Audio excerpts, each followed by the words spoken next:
You're listening to Puma Podcast. West Philippine Sea, atin to, has become more than a slogan. It's now a badge of patriotism. 10 years ago, the Philippines won a landmark victory against China when the Permanent Court of Arbitration invalidated Beijing's claims in the South China Sea. Despite this, China continues to assert its claims aggressively, with Chinese coast guards reportedly harassing Filipino fisherfolk and even the Philippine Coast Guard. But why do we fight for the West Philippine Sea anyway? We sit down with Dr. Deo Onda, research professor at the University of the Philippines Marine Science Institute, to explore that question. He and his team lead extensive expeditions in the West Philippine Sea, focusing on biodiversity, reef health, and oceanographic research. His deep passion for the ocean and groundbreaking initiatives have earned him recognition as one of the outstanding young men of the Philippines.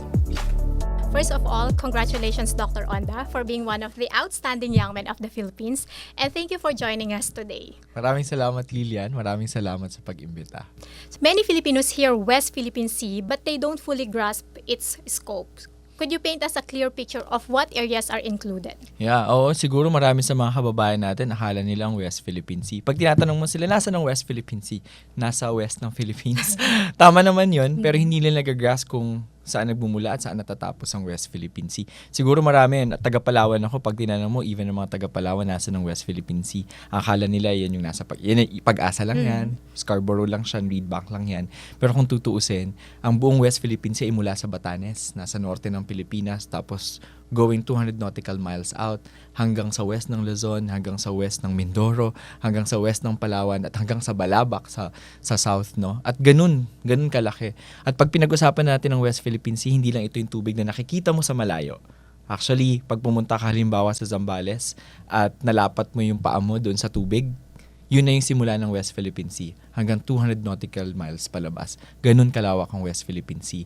Tinataya na nasa around 40% ng teritoryo natin o jurisdiction natin ay ang West Philippine Sea. Ganun kalaki. So 40% ng territory ng buong natin. Pilipinas. So napakalawak nga po pala nitong West Philippine Tama. Sea. Yeah. How important is the West Philippine Sea? Ano ba yung tinatagong yaman ng karagatan na dapat nating ipaglaban? Tama. Siguro para mas maintindihan natin yung konteksto ng West Philippine Sea, kailangan maintindihan din natin yung kasaysayan ng mga Pilipino. I think sa mahabang panahon, nakalimutan natin mga Pilipino na tayo isang maritime archipelagic country.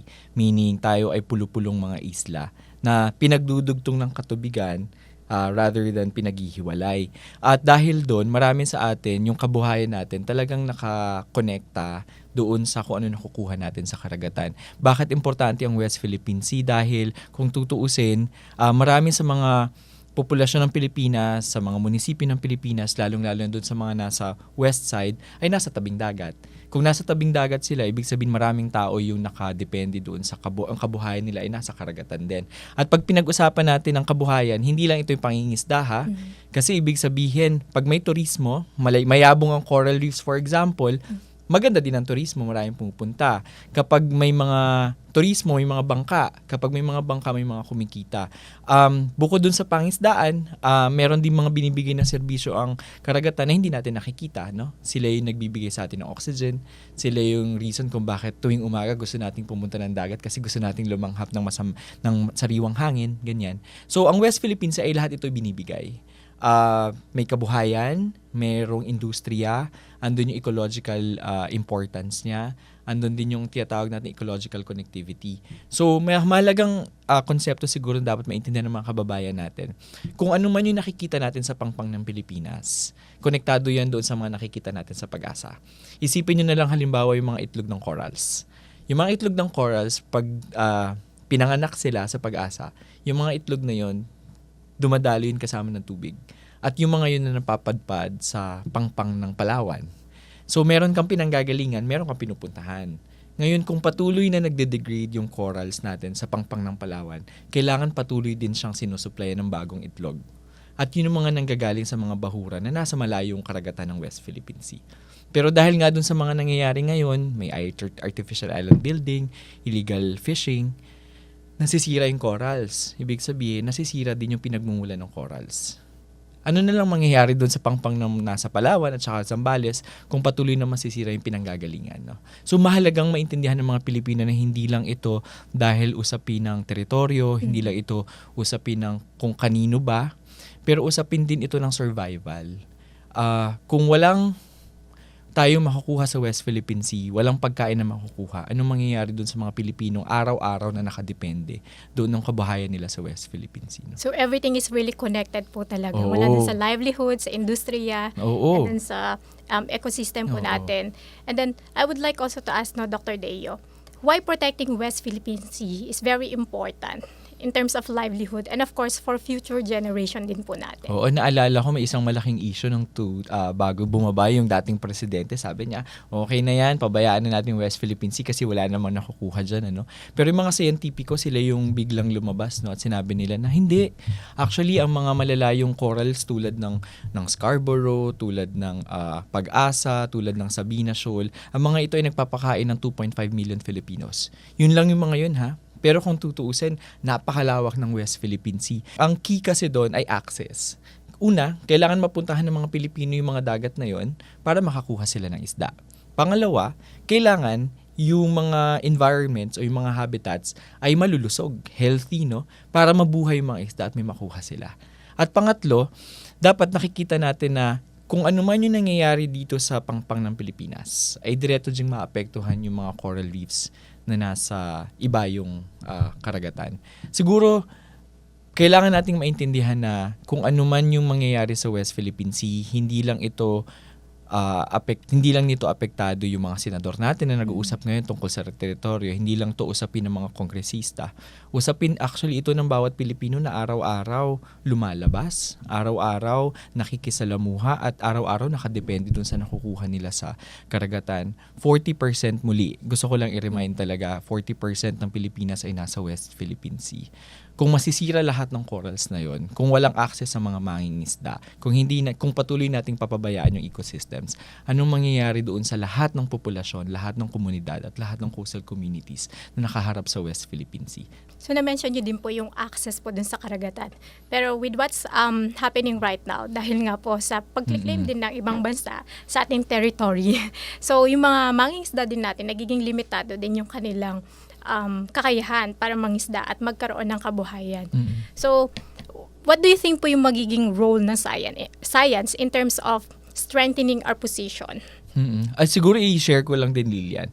Lumaki kasi ako sa Palawan. Lumaki actually ako ng mga kapitbahay ko, mga mangingisda. At lumaki ako na kada linggo lumalaot sila, pupunta sila ng reed bank. Tawag nila dyan sa kabila.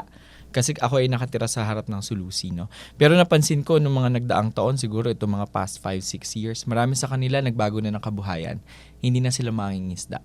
Dahil kakaunti na yung nakukuha nila mula sa Sulusi at hindi sila makapunta sa West Philippine Sea, napilitan silang magbago ng kabuhayan. Ito ay direktang indikasyon na merong mga apektadong tao at direktang apektado ang mga mangingisda. Paano papasok ang siyensya? Ang siyensya kasi ay nagpapaliwanag sa atin kung anong meron at kung paano natin ito mapapakinabangan. Nitong nakaraan lang, ang Malacanang mismo ay nagsabi na ang Pilipinas ay nakadiskubre ng bagong oil field na pwedeng pagkunan ng langis at para magkaroon tayo ng energy security. So pag pinag-uusapan din natin ng West Philippine Sea, hindi lang ito tungkol sa mga bahura, hindi lang ito tungkol dun sa mga gumagalaw na organismo. Tungkol din ito sa ano nakikita natin mula sa surface, dun sa pinakamababaw hanggang sa pinakamalalim. Tungkol ito sa natural resources, tungkol ito sa food security, tungkol ito sa blue economy ng bansa. Merong isang konsepto kasi tayong pinaglalaban ngayon at gusto nating masuportahan sana ng gobyerno. Kung ang Pilipinas, for example, ay 88% water, yun sa kabuuan, ang Pilipinas actually isang katubigan.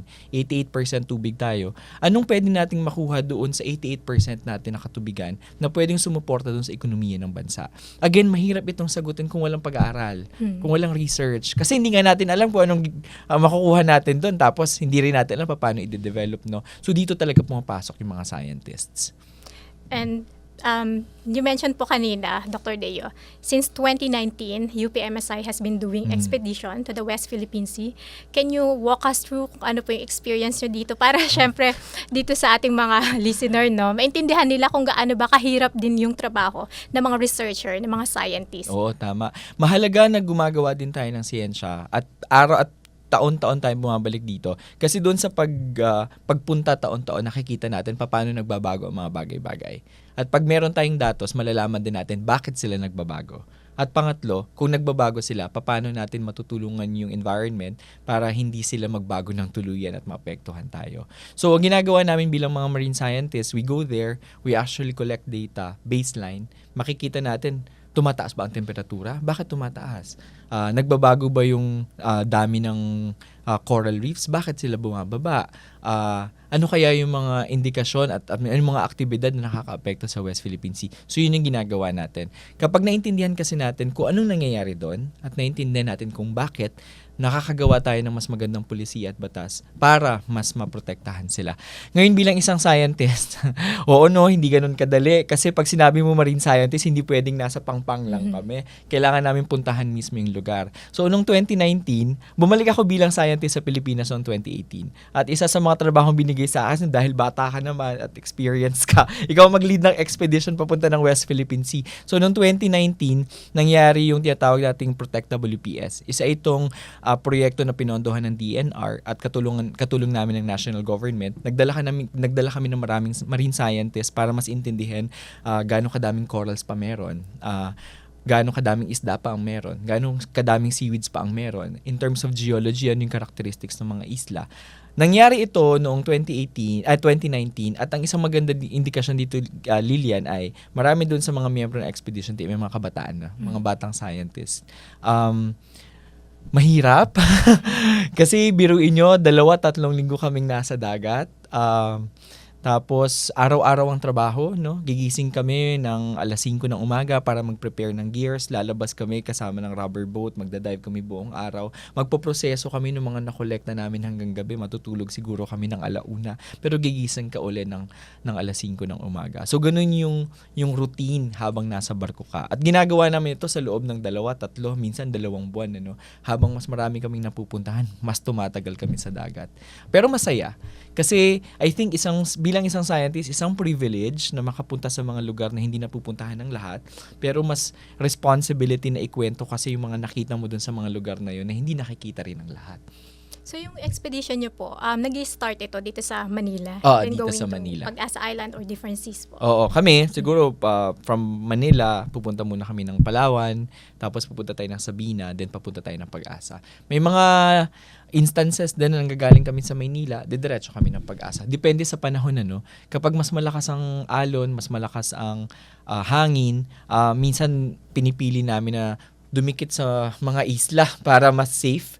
Pero kapag maganda naman ang panahon tulad ng summer, dire-diretso naman kami sa Pag-asa. 2 hanggang 3 araw ang biyahe mula Maynila hanggang Pag-asa Island gamit yung aming barko. Meron na kaming sariling barko. Tawag namin dito ay dati ay Kasarinlan siya. So ito po yung MV Panata. Ito yung MV Panata. Pinangalanan namin siyang Panata after a feature that we have in the West Philippine Sea. Pero I think more than that, mas symbolic yun, no? Na yung mga scientists may panata sila na maglingkod doon sa bayan sa pamamagitan ng kanilang siyensya. So grabe din po yung sacrifice na ginagawa ng mga scientists. Oo. Siguro share ko lang, no? Wala kaming overtime. Hindi kami overtime, wala kaming overtime pay, wala kaming hazard pay, hindi tulad ng mga ibang nasa ahensya ng gobyerno. Palagi namin nilalagay yung sarili namin sa risk o kapahamakan. Kasi una, unpredictable talaga ang marine environment. Minsan, may mga tinatawag kaming subasco. Napakapayapa ng dagat, tapos biglang biglang lumalakas ang alon at ang hangin, ano. Pag nagda-dive ka, biro mo nasa gitna ka ng kawalan, nasa gitna ka ng West Philippine Sea. Pag angat mo minsan, Chinese vessel na pala nakita mo. Nilalagay din namin yung sarili namin doon sa seguridad, no? Kasi, totoo naman, nahaharas din kami ng Chinese vessels. Minsan, naalala ko, pumunta kami ng isang feature doon. Muntik, hinabol talaga kami. Buti na lang, magaling yung kapitan namin, nakapagtago kami. Minsan, nasa maliit kaming rubber boat na ganyan. Biglang, dadating isang Chinese Coast Guard, tapos wawangwangan ka, sisigaw-sigawan ka, no? Sasabihin sa'yo, this is a Chinese territory pero kami kebs lang. Kasi ang trabaho namin at lahat ng ito ay coordinated sa national government, no. Mandato ng mga scientists na gawin ang trabaho nila at hangga't wala kaming sinasagasaan at sumusunod kami sa pulisiya ng gobyerno, gagawin namin yung trabaho namin. hindi lang pala yung fisher folk and the Philippine Coast Guard yung nakakaranas ng harassment or attack by the Chinese Coast Guard, even yung marine scientists na katulad ninyo. Oo, 2019 pa lang. Medyo sanay na nga kami. Medyo matigas lang talaga ulo ng mga scientists. Ano? Pero again, lahat ito ginagawa namin in coordination with the national government. Kung kasi Lilian, isipin mo na lang, kung hindi natin gagawin, sino pang gagawa? Kung hindi natin maintindihan kung anong meron tayo, anong klase ng pulisiya yung pwede natin gawin, di ba? Kaya mahalaga talaga yung role ng pag-aaral, ng siyensya, ng research, at saka ng mga expeditions na ginagawa natin. So aside from those harassment, naka-receive din ba kayong text message like, welcome to China? Ay, oo! Yung mga ganun 2019, oo, 2019, parang first time ko mag-lead ng expedition doon. Pagising ko umaga, nakalagay, welcome to China. Kasi ko, wow. No? Pero yun, hindi tayo nagpapatinag. Yun naman ay, part siguro yun ng kanilang propaganda. Pero tayo naman, ang part ng propaganda natin ay katotohanan. Kaya naghahanap tayo ng mga bagay na pwedeng ikwento sa mga Pilipino pagbalik natin. How did those moments affect you as a scientist and a Filipino citizen? Yeah, oo. Una, nakakalungkot. Actually, nakakagalit. Sa totoo lang. Nakakagalit siya. Kasi, bilang mga scientists, alam namin yung extent eh. Alam namin na nasa teritoryo kami ng Pilipinas. Alam namin na kayamanan to ng Pilipinas. Pero makakarinig ka ng mga gano'n. Nakakagalit talaga siya. Pero more than the galit, kailangan mo kasi i-shift yung galit mo to something else eh. At kami, doon namin binubuhos na hindi. Dahil nandito kami para alamin kung anong meron sa West Philippine Sea. So doon namin binubuhos. No? Kaya kahit ano pang pangaharas nila, chill lang. Hindi na kami masyado nagpapa-apekto. Siguro ang magandang i-point out din, bilang mga scientists kasi, ang ginagawa namin, nagpapa-media release tayo. No? At dahil ang mga scientists under international convention din naman, or civilian, matatakot din naman talaga sila na galawin yung mga scientists, lalo na. At yung barko namin ay white vessel. It's an academic research vessel. Mas pangit sa side nila yon kapag hinaras nila or binomba nila yung sasakyan ng mga bata na scientist, no? So I think careful din sila on that side. Pero sa part ng gobyerno, I think, mahalaga na i-pursue ng gobyerno yung marine scientific research o tinatawag nating MSR. MSR is also described under UNCLOS. Meron talagang isang provision tungkol sa MSR. Pero ang MSR kasi neutral siya dapat eh. Scientific siya eh. So ibig sabihin hindi siya dapat political. Dapat mas sinusuportahan siya. So isa siyang magandang move at isa siyang magandang action from the Philippine government to actually do more scientific research. The reason for that is science is a neutral ground. If we understand more the West Philippine Sea, we'll be able to come up with mechanisms on how to enjoin other countries to go back to the negotiation table and talk about science and ecology. Ang fear kasi namin, Lilian, bilang mga scientists, nakikita kasi namin kung paano talaga nagde-degrade ang environment eh. Nakikita namin yung datos, kung paano bumaba ang huli ng mga mangisda, kung paano kumonti ang mga corals. Ang natatakot kami siguro ay, pag dumating na tayo doon sa punto na naayos na natin yung dispute natin sa ating mga kapitbahay, baka wala na tayong poprotektahan. Kaya kahit ano pa yung pang-challenge sa amin ng ibang bansa, we know our job. And the job of a scientist to go out there and get those data and tell those stories. Kasi kahit nga po na manalo na tayo dito sa pinag-aagawang teritoryo, what if tuloy na nga masira yung kalikasan, maubos na rin po yung mga isda. And what urgent steps should be taken to prevent irreversible damage? Yeah. We really sabi ko nga kanina, ang West Philippine Sea, walang borders kasi eh. Wala kasing bakod ang dagat. Actually, yung mga isda, hindi naman nila alam wala naman silang passport. So, hindi nila alam kung nasa kaninong bakura na sila. So, to actually preserve and conserve the environment, we need to work with our neighbors.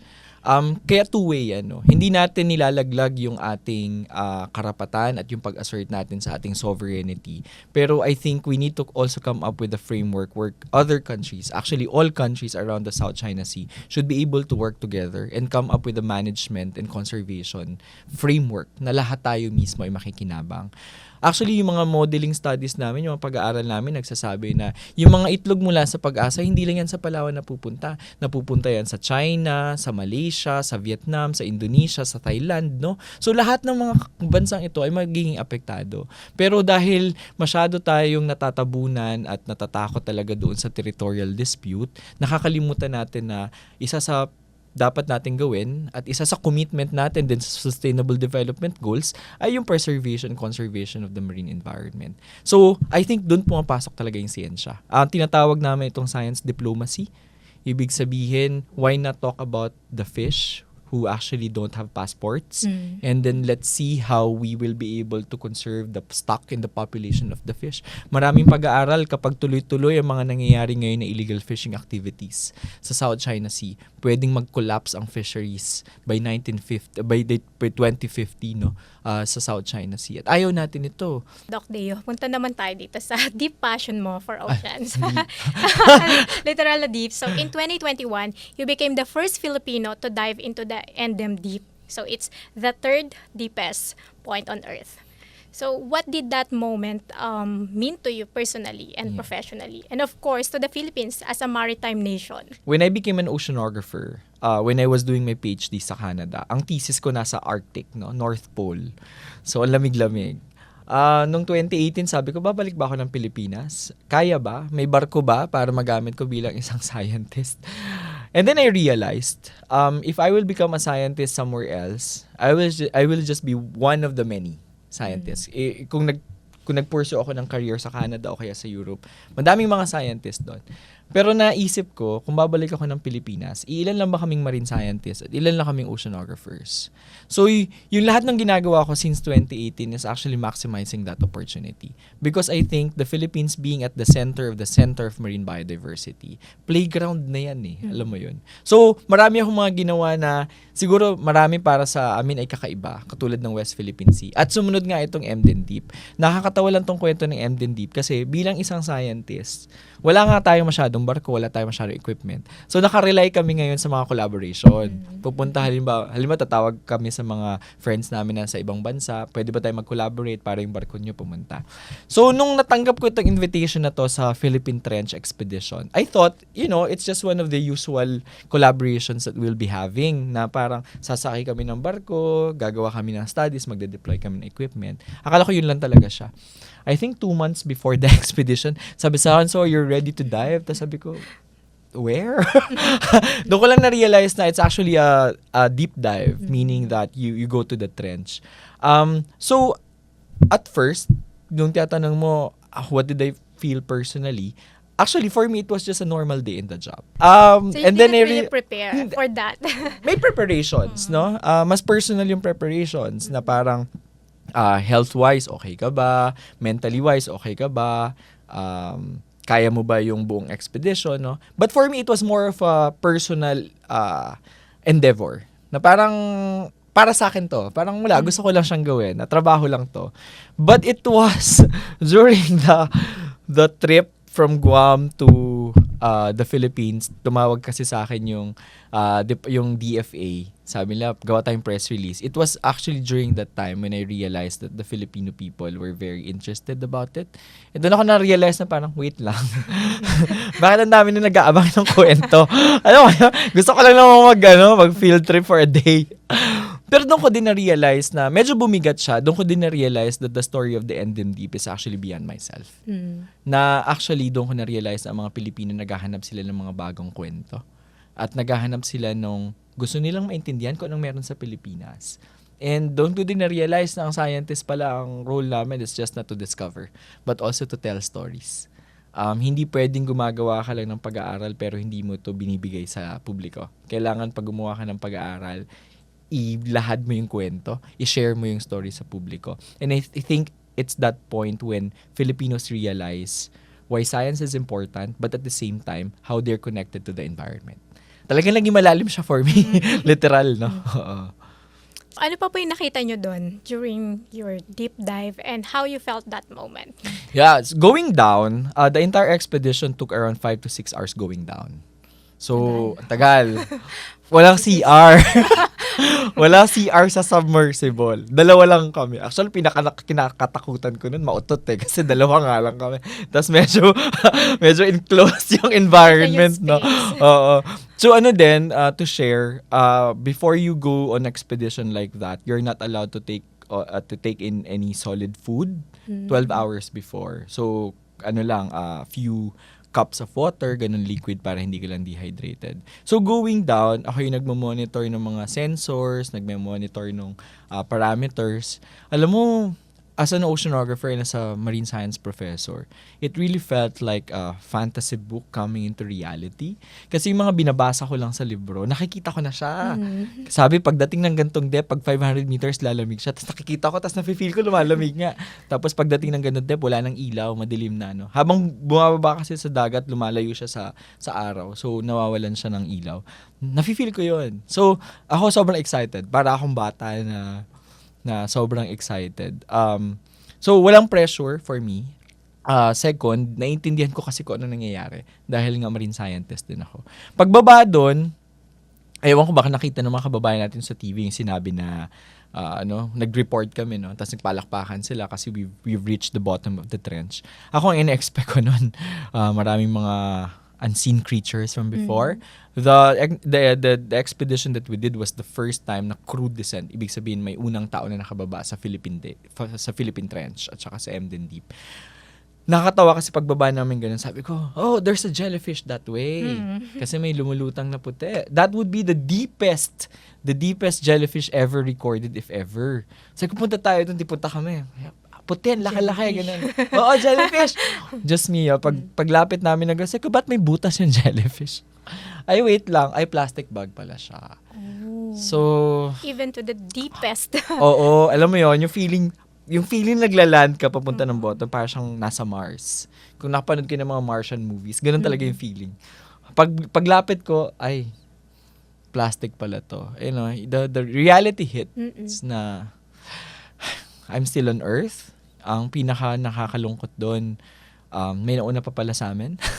Akala ko ako yung unang tao nakapunta doon, but apparently our human imprints reached there first. Tapos hindi lang yun yung nakita namin.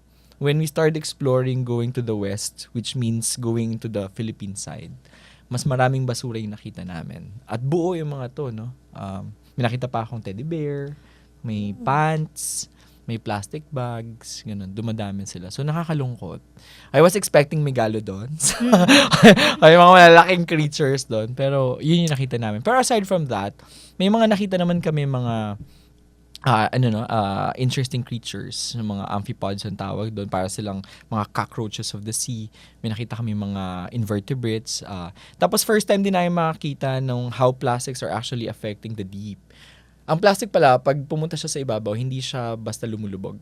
It actually floats. And while it floats, dinidisturb niya yung surface ng sediment. So, akala mo may malaking creature, pero actually plastic bag yun na nagdadrag dun sa surface. No? So, dinidisturb niya yung environment.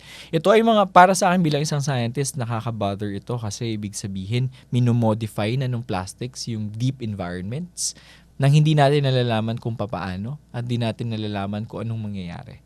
Nakakatakot yun.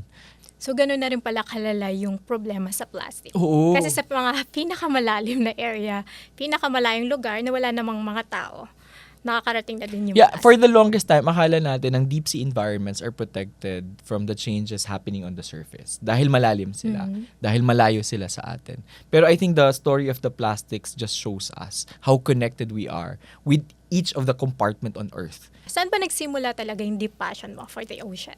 I think it started when I was still young. Kasi ang bahay ng parents ko ay harap lang ng dagat. Actually, 200 meters away from the sea. Ang tawag sa akin dati ng tatay ko ay may hasang.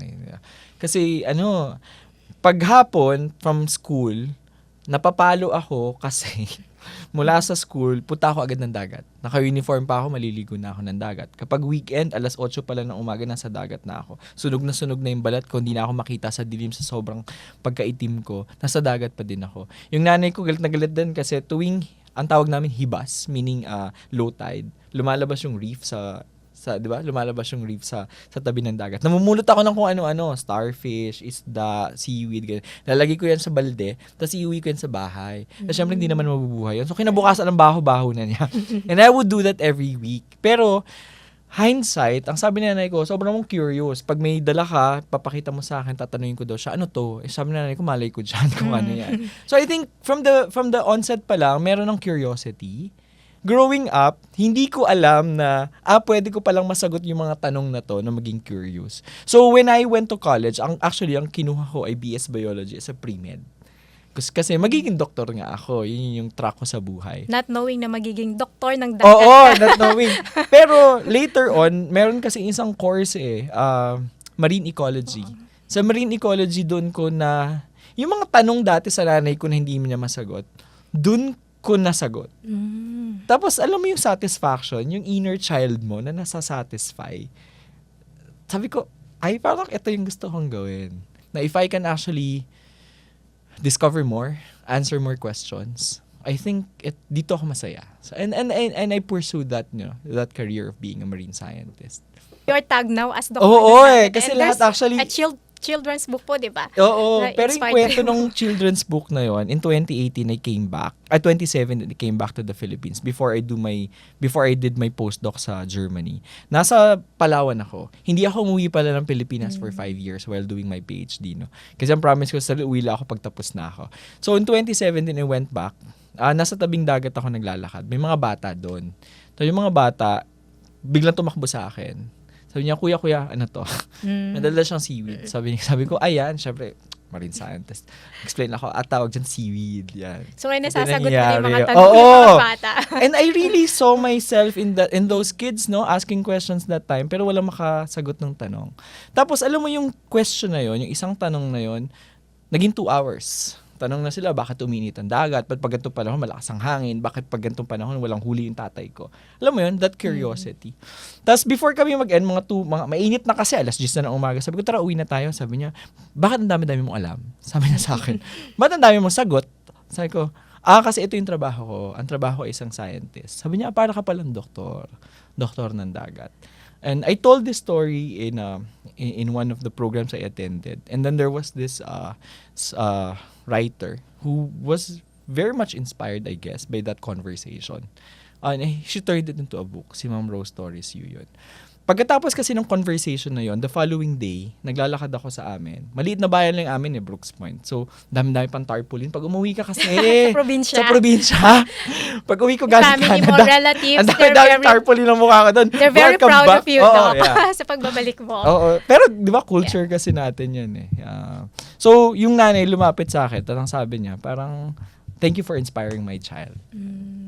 So, I think that day, sabi ko, if I can inspire one child, I think it's a good reason to stay and come back and serve in the Philippines. Yeah. Which is what you're doing now, Doc. You often say, siyensyang mula at para sa masa. How do you live out that philosophy in your work? So, gaano ba kahalaga ang siyensya? Siguro yung mula sa masa. Kasi meron tayong perception that the scientists can actually save the world. Na parang siguro ang tingin ng mga tao, highfalutin masyado, nasa ivory tower mga scientists. They know the answers. I think we're trying to change that. Because in reality, the people who know best the environment are the people who lived in the environment. Pag sinabi nating pangisdaan, actually, mga isda ang may alam niyan. So, ang ginagawa namin ngayon, tawag dyan is participatory action research. You go to the community and you listen to the community. And then incorporate the knowledge of the community to your science. 'Di ba? Minsan alam nila kung ano nangyayari, pero hindi lang doon sa framework ng siyensya na alam natin. Doon namin pinagtatagpo. Ito yung kaalaman nila, ito yung alam natin sa siyensya, paano natin mas matutulungan, ano? Mula sa masa, makinig ka. Para sa masa, kasi ako naniniwala in the context of the Philippines, ang dami-daming problema. Pero kung yung siyensya natin, at least in the context of the Philippines, hindi nagtatranslate masyado doon sa kung paano siya mapapakinabangan ng komunidad, baka hindi natin nahihit yung target, no? Walang problema maging isang scientist as magtanong ng mga bagay-bagay because that's what the scientist really does. Pero ang problema sa isang bansang maliit ang resources, kakaunti ang resources para gumawa ng siyensya. I think may pangangailangan talaga na i-connecta natin yung siyensya natin sa pangangailangan ng komunidad. Kaya naman siya para sa masa. Kasi kailangan nating ibalik yung siyensya pabalik ng komunidad. No? So ito yung mga ginagawa natin. Yung mga proyekto natin, whenever we do it, we first go to the community. We listen to the community. You ask the community, anong kailangan nyo? Ano yung problema? Hindi yung bilang isang scientist, gawin nyo to. Ito yung kailangan nyo. We don't dictate the community. We listen to the community what they need. And as scientists, we help them search for that answer. And then you work together. And alam mo, yun yung satisfaction. Kapag lumapit sa'yo isang mangingisda at sinabi sa'yo na, ay Doc, salamat kasi mas mataas na yung huli ko last month. Kahit ano pang problema ng Pilipinas, okay na ako. Pag sinabi sa'yo ng mga mangingisda na parang, ay Doc, salamat, nagka-graduate kasi yung anak ko. Kasi, halimbawa, sa Makalelon sa Quezon, nakapagtayo kami doon ng mga talabahan, talaba, oyster farms. At sinabi ng isang mangingisda, Doc, salamat kasi nakapag-ipon ako, may pang-allowance ako doon sa anak ko ngayong semester. Alam mo yung mga ganong klase ng satisfaction, you don't get it by being a scientist abroad. Ako yun yung pinakamalaking satisfaction ko coming back. May mga natutulungan po kayong mga Oo, I think yung siyensya ay kababayan nagtatranslate sa pagpapabuti ng buhay ng iba. Lalo ng buhay ng mga nasa komunidad. At kapag sinabi po kasi natin science or science, di ba po, ang madalas nasa isip po ng tao, ay pang matalino lang ito or parang walang career dyan. But how do you break that stereotype and show that science is actually for everyone? I would like to believe that probably what I'm doing right now is part of that. Na isang bata na nangarap galing sa isang maliit na bayan, sa isang isla sa Palawan, nangarap na gusto niya maging scientist. And now actually, I think doing well. No, economically, yes. Being a scientist of the government, it pays well, I think. Stable naman siya. I mean, you don't get rich by being a scientist, but you get to live well, no? Tapos second, ang dami ko ng mga estudyante ngayon. What I do is to train more masters and PhD students. And then 3, mag-ambag talaga dun sa siyensya. Siyensya na hindi lang sa pagpapaunlad ng sarili, kundi para dun sa komunidad. Gusto kong makita, ang one thing I realize is that producing scientists takes a community. It takes a child to dream. But more than that, kailangan ang ma-inspire natin mga magulang. Kasi kahit na nangangarap ang isang anak, ang isang bata, pero walang suporta ng magulang. Yeah. Hindi mangyayari, the mahirap. people around the kids. Pero one thing I also realize, kahit na nangarap ang bata at may suporta ng magulang, pero walang kakayanan ng magulang, hindi pa din eh. Kaya that's where the community comes in. Kasi dapat andun yung suporta ng may scholarships ba? May mga tao bang gustong tumulong? May mga tao bang gustong sumuporta? If you could send a message to every child who dreams of becoming a scientist, what would you tell them, Doc?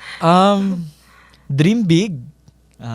Nagsimula yung pangarap ko na tumitingin lang ako ng mga pictures na nasa encyclopedia. The reason why I became a PhD student doing research in the North Pole is because nakakita ako ng Aurora Borealis. Tapos gusto ko lang talaga makakita ng Aurora Borealis. That dreams do become reality. We just really need to work hard for it. Pero sa dulot-dulo, hindi importante sa akin kung scientist ka, kung artist ka. Siguro ang mas mahalaga para sa akin ay you dream, you work hard for it, pero hopefully at the end of the day, you come back. Kasi kailangan talaga ng tulong ng Pilipinas. And I think isa sa mga bagay na sasabihin ko ay walang katapusang satisfaction yung mafe-feel mo kapag naglilingkod ka sa bayan. Kaya nga lagit-lagi para sa bayan. Lagit-lagi para sa bayan.